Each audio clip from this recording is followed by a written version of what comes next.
Assalamualaikum warahmatullahi wabarakatuh. Sebelumnya izin perkenalan diri terlebih dahulu. Saya Jahriya Nur Hamidah dengan NIM 12480303139. Nah, di video ini saya akan membahas fenomena sosial yang dikaitkan dengan teori sosiologi postmodern. Nah, video ini itu dibuat untuk memenuhi tugas UTS pada mata kuliah sosiologi postmodern.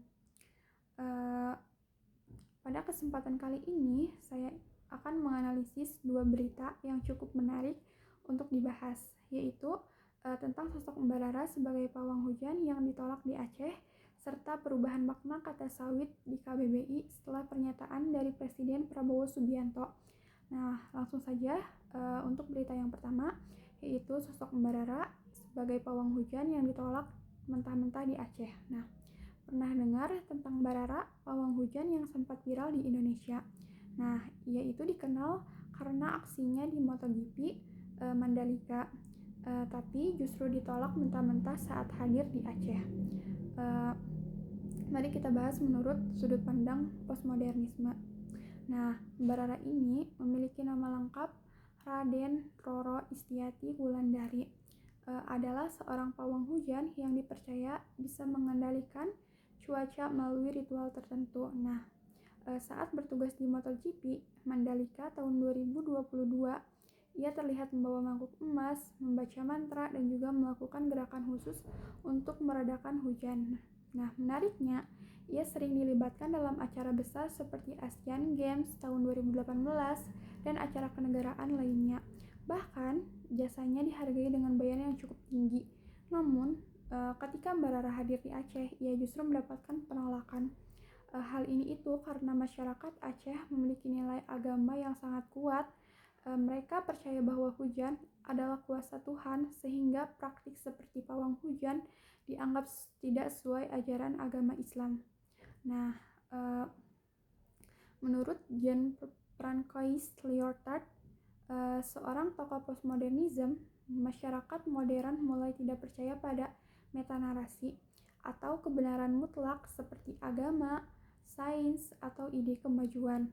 Nah, dalam kasus ini, praktik pawang hujan bisa dilihat sebagai narasi kecil atau kepercayaan lokal yang masih bertahan di masyarakat hingga saat ini. Nah, namun penolakan di Aceh justru menunjukkan bahwa tidak semua masyarakat meninggalkan metanarasi.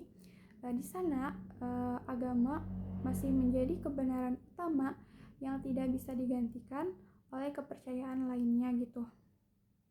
Nah, dari kasus Mbak Rara ini, kita bisa melihat bahwa masyarakat Indonesia memiliki cara pandang yang berbeda-beda. Nah, ada yang bisa menerima kepercayaan tradisional, ada juga yang menolak karena alasan agama.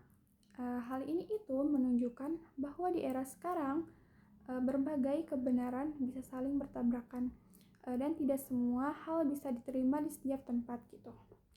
Langsung saja untuk berita yang kedua, Prabowo sebut tanaman ajaib seperti sawit kini berubah arti jadi pohon di KBBI.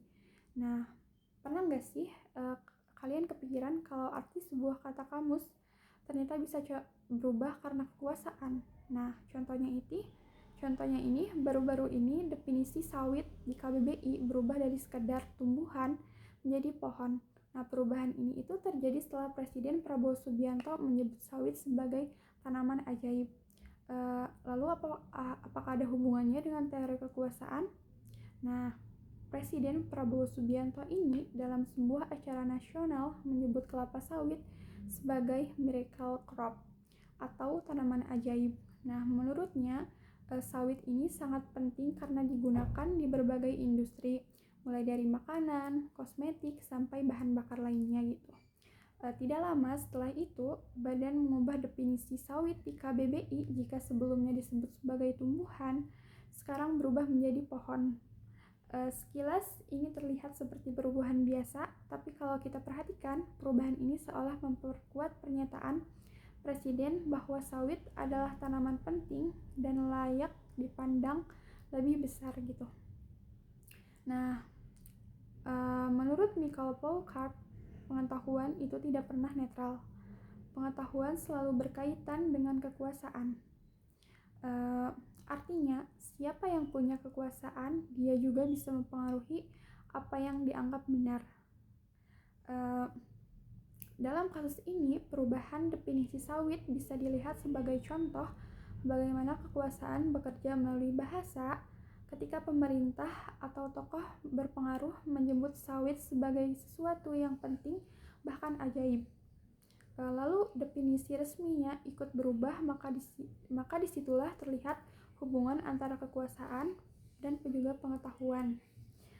Bahasa seperti yang ada di KBBI bukan cuma alat komunikasi, tapi juga alat untuk membentuk cara kita berpikir. Nah, dari sini kita bisa memahami bahwa apa yang kita anggap benar ternyata bisa dipengaruhi oleh siapa yang berbicara. Bahkan sebuah kamus pun bisa berubah mengikuti kepentingan tertentu gitu. Hal ini itu bukan berarti selalu salah, tapi menunjukkan bahwa pengetahuan tidak pernah benar-benar bebas dari pengaruh kekuasaan. Jadi perubahan arti sawit ini bukan sekedar soal bahasa, tetapi juga tentang bagaimana kekuasaan bisa membentuk pengetahuan dan cara pandang masyarakat. Perubahan ini murni perkembangan bahasa atau ada pengaruh sih dalam kekuasaan di baliknya gitu. Mungkin itu saja yang dapat saya sampaikan. Kurang dan lebihnya saya mohon maaf. Terima kasih. Wassalamualaikum warahmatullahi wabarakatuh.